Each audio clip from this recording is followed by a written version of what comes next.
বন্ধুরা এরকম ভালো ভালো ভিডিও পেতে আমাদের চ্যানেলটি লাইক করুন এবং আমাদের চ্যানেলটি সাবস্ক্রাইব করে অবশ্যই শেয়ার করে দিবেন এবং একটি কমেন্ট করে দিবেন সুন্দর করে। হ্যালো বন্ধুরা, কেমন আছো তোমরা সবাই? আশা করি অনেক ভালো আছো। তো টাইটেল এবং থাম্বনেল দেখে তোমরা বুঝতে পারছো আজকে ভিডিওতে কি হতে চলেছে। তো ভিডিওটি না টেনে সম্পূর্ণ ভিডিওটি দেখবে। তো চলুন শুরু করা যাক। এখানে যে পিক্সার্ট অ্যাপসটি আছে এখানে ক্লিক করলে অ্যাপসটি ওপেন হবে। এমন একটি ফটো নিয়ে নেবেন। নেওয়ার পর কি করবেন, এখানে যে টুলস আছে এখানে টুলস বারে যাবেন। এখানে যে ক্রপ অপশনটি আছে এখানে ক্লিক করে আপনার ফটোটি আপনার যতটুকু আপনি ফটোটি নিতে চান ততটুকু পর্যন্ত নেবেন। তো আমি এতটুকু পর্যন্ত নেবেন।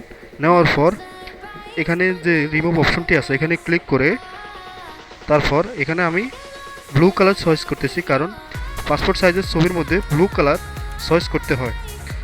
তো বন্ধুরা দেখুন, তোমরা খুবই সহজে একটি পাসপোর্ট সাইজের ছবি এডিট করতে পারো। তো বন্ধুরা ভিডিওটি যদি ভালো লাগে অবশ্যই চ্যানেলটি সাবস্ক্রাইব করবে। আজকের ভিডিওটি পর্যন্তই, সবাই ভালো থাকবেন।